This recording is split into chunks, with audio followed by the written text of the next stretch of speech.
राष्ट्रीय सैनिक संस्था की दिल्ली इकाई के द्वारा आज यहां एक शांति सभा आयोजित की गई और संयुक्त राष्ट्र के महासचिव को एक ज्ञापन भी भेजा गया। राष्ट्रीय सैनिक संस्था के राष्ट्रीय अध्यक्ष वीर चक्र प्राप्त कर्नल तेजेंद्र पाल त्यागी ने कहा कि रूस यूक्रेन का युद्ध कब का खत्म हो गया होता यदि अमेरिका ने यूक्रेन को हथियार न दिए होते।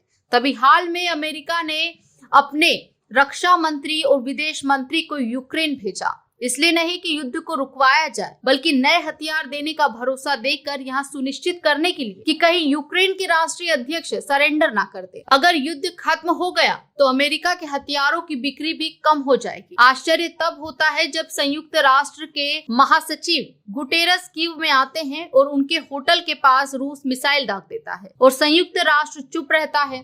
संयुक्त राष्ट्र पूरी तरह से दांत विहीन और निष्क्रिय हो चुका है। अंतर्राष्ट्रीय ब्रिक्स फोरम के अध्यक्ष श्रीमती पूर्णिमा आनंद ने ब्रिक्स देशों द्वारा नई उत्पन्न हुई परिस्थितियों में ब्रिक्स देशों के साझा सहयोग का महत्व बताते हुए कहा कि सच यह है कि अमेरिका और नाटो के देश यूक्रेन की सहायता नहीं कर रहे बल्कि उसे तबाह कर रहे हैं ताकि फिनलैंड और स्वीडन जैसे देश जो अपने आप को तटस्थ कहते हैं वो भी नाटो में आने का मन बना ले, इस डर से ही कहीं उनका भी यूक्रेन जैसा हाल ना हो जाए। उन्होंने कहा कि नाटो की सदस्यता पाने के प्रयास में रूस के साथ विद्रोह कर राष्ट्रपति व्लादिमीर जेलेंस्की यूक्रेन और पूरे विश्व के लिए खतरनाक साबित हो गए हैं। यदि शांति वार्ता ना हुई तो पूरा संसार तृतीय विश्व युद्ध व परमाणु युद्ध में तब्दील हो जाए। काफी देशों में तो खाद्य व आर्थिक संकट पैदा हो गया है। रूस के साथ जिन देशों का आयात निर्यात है वे सभी देश अमेरिका प्रतिबंधों के कारण संकट में है। राष्ट्रीय सैनिक संस्था के राष्ट्रीय राजधानी क्षेत्र के संयोजक श्री राजीव जोली खोसला ने कहा कि चीन, नॉर्थ कोरिया,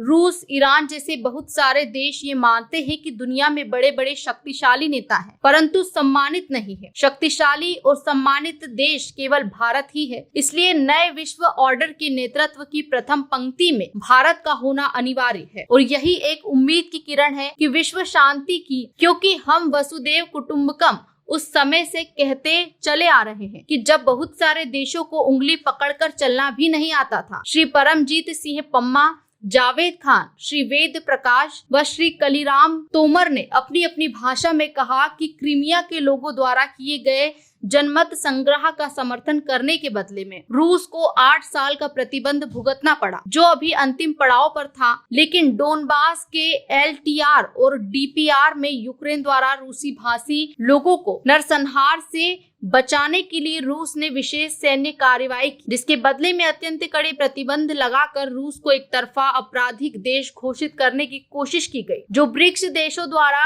अस्वीकार्य है। रूस पर प्रतिबंध हटाकर दोनों पक्षों का शांतिपूर्वक हल निकाला जाना चाहिए। लोगों ने तख्ती और बैनर लेकर प्रदर्शन किया। इस अवसर पर विश्व शांति के लिए कुछ कबूतर भी छोड़े गए। इस विश्व शांति मार्च में उपस्थित गणमान्य व्यक्तियों में सर्वश्री कमल मक्कड़, वेद भूषण, जगदीश सक्सेना, M की दुआ, श्रीमती भारती बघेल, चमन नागर, श्रीमती वीना श्रीवास्तव, रीमा, अनीता तिवारी, पूनम, मनीषा, ब्रिजेश कुमार, अंगद, धर्मेंद्र, वीरू, धर्मेंद्र, पिंकी, मधुकर, हितेश शर्मा, DK, मेहंदीरता आदि शामिल थे। दिल्ली से संजय सिंह की रिपोर्ट। आज निकाला, मीडिया से रूबरू हुए, क्या कुछ मांग आप कर रहे हैं? देखिए, एक ही मकसद है, विश्व शांति। हमें युद्ध नहीं चाहिए। हमारे जो बुद्ध के सिद्धांत है उसी पे हमको पूरे विश्व को शांति चाहिए। उसी के लिए आज हमने शांति मार्च की माननीय पूर्णिमा जी की अध्यक्षता में और कर्नल साहब की देखरेख में हमारे मार्गदर्शक मकसद सिर्फ एक ही कि शांति चाहिए। अगर आज 2 महीने युद्ध को चलते हुए हो गए, आज नहीं तो 4 दिन बाद, 10 दिन बाद, 15 दिन बाद शांत तो होगा, मगर ये 2 महीने का समय क्यों? मुझे याद है तो कि हम भारत के नागरिक हैं। भारत की राजधानी दिल्ली के दिल जंतर मंतर से आज आवाज़ बुलंद कर रहे हैं। भारत जिसे हम विश्व गुरु सब देख रहे हैं, हम चाहते हैं कि भारत ही इस शांति के लिए आह्वान करे और इसकी पहल करे और हमें पूरे भारतीयों को विश्वास है कि हम होंगे कामयाब, क्योंकि हमारा यही सोच है। जिस प्रकार मंच के माध्यम से कंप्लीट डिसआर्मामेंट के बारे में यहाँ से यूनाइटेड नेशन को मैसेज दे रहे हैं, क्योंकि जहाँ हथियार, जैसा कि अभी त्यागी जी ने कहा कि हथियार युद्ध के लिए नहीं है, वो एक शांति बनाए रखने की भी व्यवस्था है। लेकिन हथियार का दुरुपयोग हमेशा गलत है, जैसा कि अभी यूक्रेन में किया जा रहा है। यूनाइटेड नेशन ने और यूएस गवर्नमेंट ने $33 बिलियन के हथियार यूक्रेन को देने की व्यवस्था भी की है। इससे क्या होगा? इससे तो अशांति फैलेगी। यूक्रेन में वो हथियार जाएंगे, वो मे भी रशिया के विरुद्ध में यूज़ किए जाएंगे, लेकिन रशिया भी तो फिर $33 बिलियन के हथियार यूज़ करेगा। तो मतलब ये है कि $100 बिलियन के हथियार उस भूमि पे यूज़ हो जाएंगे और उस पे मरेगा कौन? आम नागरिक। जहाँ पर मैम पूरे बिल्कुल संभव है और शांति ही होगी। आप कितना भी युद्ध लड़ लीजिए, कितने भी युद्ध लड़ लीजिए। आपने प्रथम विश्व युद्ध देखा, सेकंड विश्व युद्ध देखा, आज चाहे आप तीसरे विश्व युद्ध की तरफ बढ़ लीजिए, लेकिन अंततः तो फिर शांति की स्थापना करनी ही पड़ेगी। हमारा इस मंच के माध्यम से यही आह्वान है कि शांति वार्ता की जाए। किसी भी कारण से दो बॉर्डर्स पे कॉन्फ्लिक्ट हो सकता है। जैसा कि त्यागी जी ने बताया, यूनाइटेड नेशन ने भी कल ये डिक्लेयर किया। पाल त्यागी है, मैं एक वीर चक्र प्राप्त ऑफिसर हूँ, राष्ट्रीय सैनिक संस्था का राष्ट्रीय अध्यक्ष हूँ। हमारे यहाँ की जो दिल्ली इकाई है, जिसके संयोजक हैं वेद प्रकाश जी, और पूरे राष्ट्रीय राजधानी क्षेत्र के जो संयोजक हैं वो है श्री राजीव जौहरी खोसला जी। इन्होंने और पूर्णिमा आनंद जी ब्रिक्स की एक रिप्रेजेंटेटिव है, अध्यक्षा है। इन्होंने मिलकर आज एक विश्व शांति के लिए आह्वान करने का कार्यक्रम आयोजित किया।